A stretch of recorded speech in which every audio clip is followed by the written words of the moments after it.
to you. And so Jesus invited these kinds of questions throughout his ministry. And in fact, all throughout the Bible, we find questions being asked, and God is not responding to them negatively. But I think what many people fear is that we won't be able to handle the questions. But what I would say is the truth can lose nothing by close investigation. God is bigger than all of our questions, and there are real answers out there. And so we should not be afraid of any questions that we might raise. Dr. Peckham, when you break down exactly the human mind, God made us to be very curious beings, to go down the path of investigation. Why doesn't God just simply give us all the knowledge and all the information out there? Why does he lead us down a path of investigation, a process, a protracted process where questions and sometimes frustration because we're not giving answers in this, in this journey? Why does that have to be part of the very process of understanding God? Why are questions so important to understanding who God is? Yeah, that's a big question. And I think in order to even begin to try to answer it, first we need to say, we're not God, right?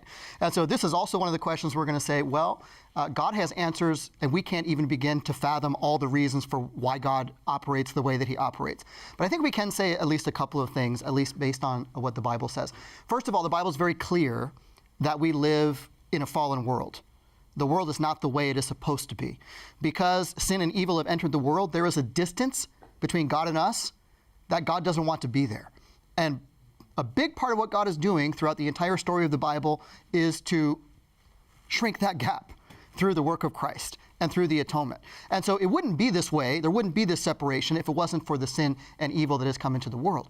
The second thing I would say is that if God were to treat us like robots or like machines and just give us all of the answers and download everything into our minds, we wouldn't have the kind of free will that is necessary for love. If I, per impossible, could control all of the thoughts of my wife, if I could just download into her brain whatever I want her to think, she would not be free to love me because love requires freedom. There couldn't be genuine love. And that kind of genuine freedom requires the ability to question things. We say that going all the way back to the Garden of Eden, where there is the possibility built into humans to ask questions and even to doubt God, even to question and have questions of our faith.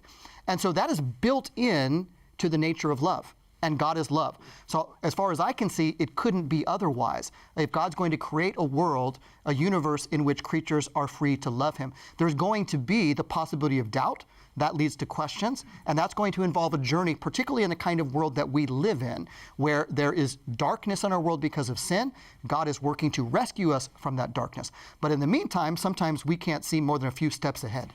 Obviously, you're right. We do live in a broken world, a fallen world, a world that is just suffering the effects of sin and unrighteousness. We get to heaven one day. Are we still going to be asking questions of God? Yes. So we're always going to be having questions because I think it's part of our nature to ask questions, to be inquisitive, to want to know more. It's part of human nature, the way God has designed us. And I could never imagine a time when we would get to the point where we have all of the answers. Why? Because in order to have all of the answers, you would have to be omniscient to know everything. But only God knows everything. And so there will be literally an eternity of investigation, of discovery. I mean, some people say, oh, heaven sounds very boring, like nothing will happen. Quite the opposite. There will be an endless universe to explore and a creator who has created things beyond our imagining. And we find that it's in the nature of God also to welcome questions all throughout the Bible. There are people that are afraid to ask God questions, think, oh, who can question God? But in the Bible, you have characters, major characters like Moses, who questions God in the midst of suffering. He says, for instance, God called Moses to go and tell Pharaoh to let the Israelites go. And Moses goes. And things get worse for the people of Israel. So Moses cries out to God and said, why did you call me? Why did you bring me here? Things are even worse. Then after the Exodus, the people cry out, we're going to die out here in the wilderness. Why did you bring us here? And God doesn't respond to their questions by scolding them. He actually works with them. He welcomes their questions. In the New Testament, you have John the Baptist, the person who Jesus said there was never a prophet greater than him. And yet at the end of his life, he is languishing in prison. Herod puts him in prison, and he questions Jesus. He sends a message to him. Are you the one we were looking for, or should we look for another? And God doesn't judge him for that. He knows his heart. He welcomes those questions. But John the Baptist goes through that.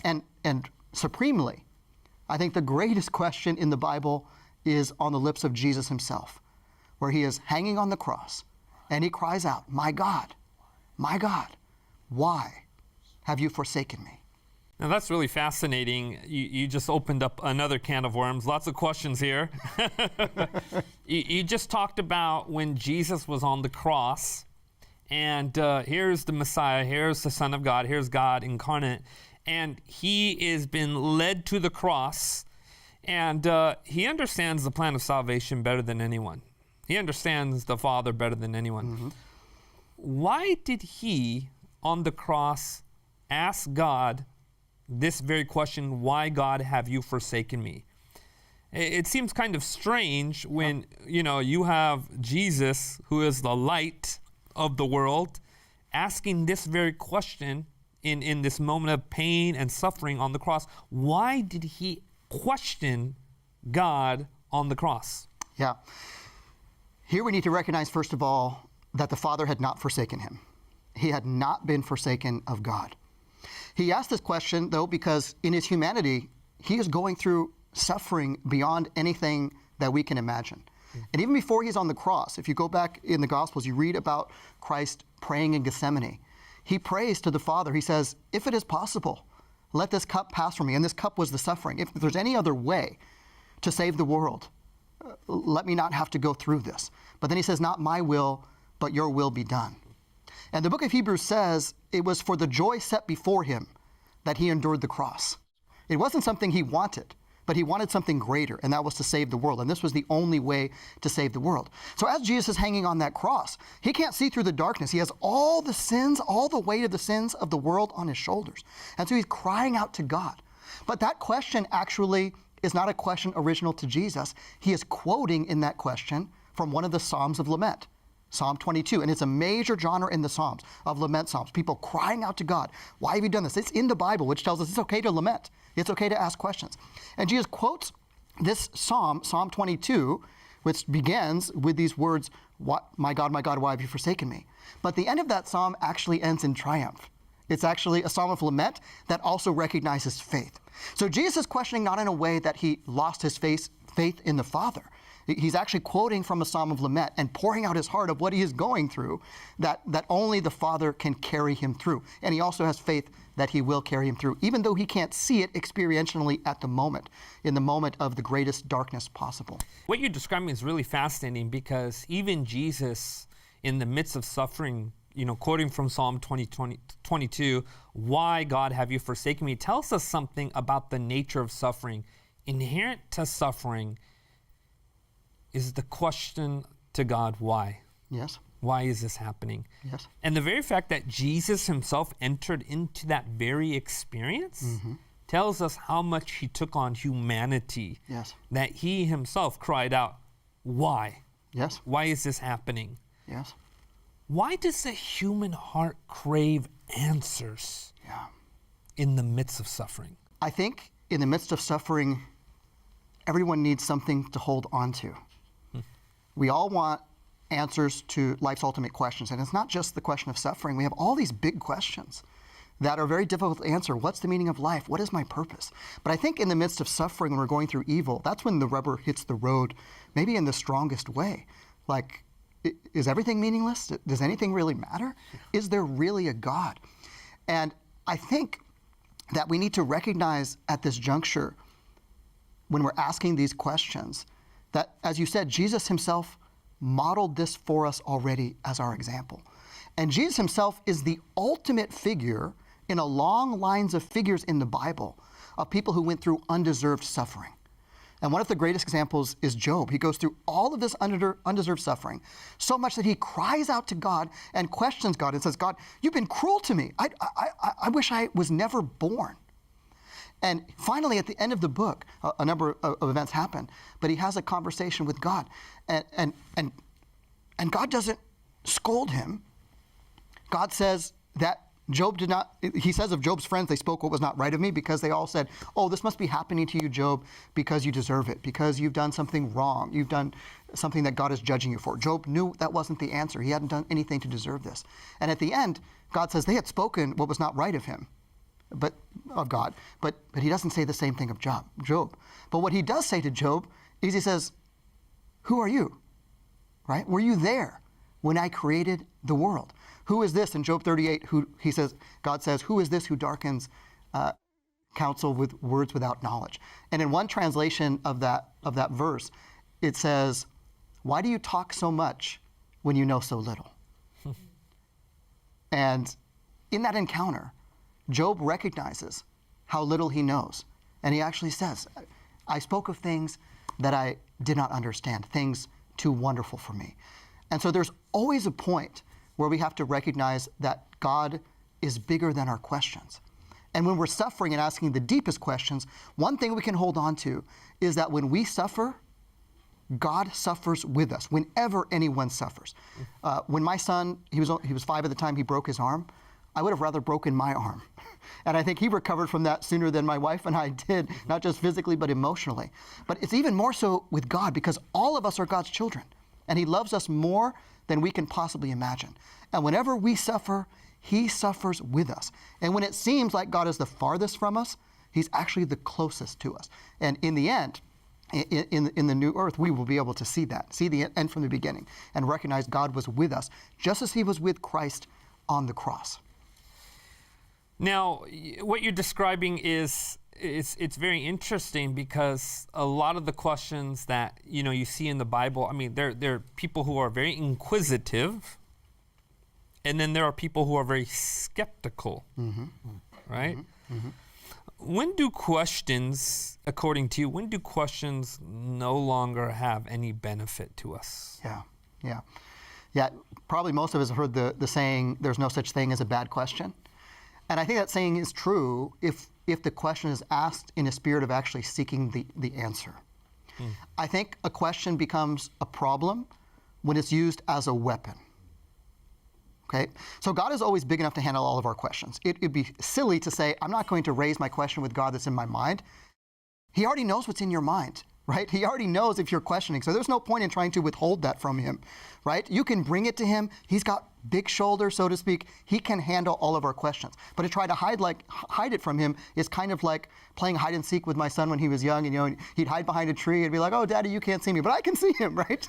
The tree's not covering up. Right. I know exactly where he is. God knows all of our questions already, and so we have nothing to fear from bringing our questions to God. He can handle our questions, whatever they may be. And what you're pointing out is it's important to be in this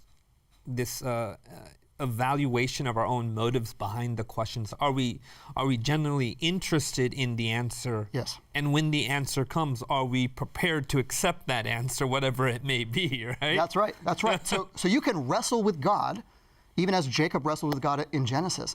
But the key is not to try to wrestle him away. So if your questions are like a weapon, and sometimes people do raise questions, it's like a defensive. They don't really want the answer, because even if you answer that question, there's another question, there's another question. And it's not bad that there's another question, but the questions are really to deflect. The questions are really to move away. They're really like to wrestle God away. But what Jacob did, when he's wrestling with God, is he refuses to let go. And I think that's the key when we're asking questions. They should be asked in the spirit of good faith, in the spirit of trying to seek the answer. And if we're trying to seek the answer, again, we are told that if you ask, it will be given to you. This is a promise from Christ. Maybe not now. That doesn't mean we'll understand everything right now. But enough will be given if we seek the one who has all the answers and recognize that we do not have all the answers. We could not possibly have all the answers, and we shouldn't expect it to be otherwise. That's part of God's answer to Job. Do you know all of these things? Of course I don't know all of these things. But God knows more than we could possibly ever imagine. And a good question is whatever question that is asked when we're actually seeking the answer. And God welcomes all of those questions. Dr. Peckham, I got one more question for you, and I'm not sure if you can answer it. Probably not. Is there a question God cannot answer? I think there are questions God cannot answer, but they're of the kind that go against God's character. So there's no informational question he couldn't answer, but there are questions like, who do you not love? For whom would you not die? Right? God's love is so great that if there was just one sinner that Christ that had to go through the cross for, to die for, he would have gone through it for that person. So those kinds of questions, there's no answer to. But when it comes to informational, God knows everything, right? 1 John 3:20, God knows all things. You know, it's really interesting when you're reading the book of Revelation and, you have this sort of end time scenario where the lost come before God. And, there's this dialogue of some kind that happens. We don't know what the dialogue is precisely, but it comes to this place where, every knee shall bow. In other words, there's acknowledgement at the end of the day that God was just and true in his actions, right? Is there questions in our universe? It's not that God doesn't want to answer. It's because there is no answer to this question. Are there things like that? There are things like that, and the number one question like that is the question of the origin of evil itself. Why would anyone ever rebel against a good and loving God? And that is referred to in theology as the mystery of iniquity. Because to do something evil, to introduce evil, is actually irrational. It is anti-love. One way of defining evil is that which is against love. And why would anybody do that? Particularly the angel who fell and became Satan. Why would anybody fall from perfection and do that? And we can talk about how it happened, turning inward, becoming selfish. But why someone would make that decision, to try to answer that would end up excusing it, when in fact there is no rational reason for that kind of decision. And that kind of question cannot be answered because it lies in the individual who makes that decision freely. But God's justice and his character and his righteousness, that he has done everything that could be done, every step of the way for the best good of all concerned, that can not only be answered, but it can be demonstrated. It was demonstrated first at the cross, supremely at the cross, and it will be demonstrated in the next life when we're able to see, when God shows us the end from the beginning, and we can see everything he has done, why he has done it, and that he always and only had everyone's best interest in mind. This conversation begs more questions.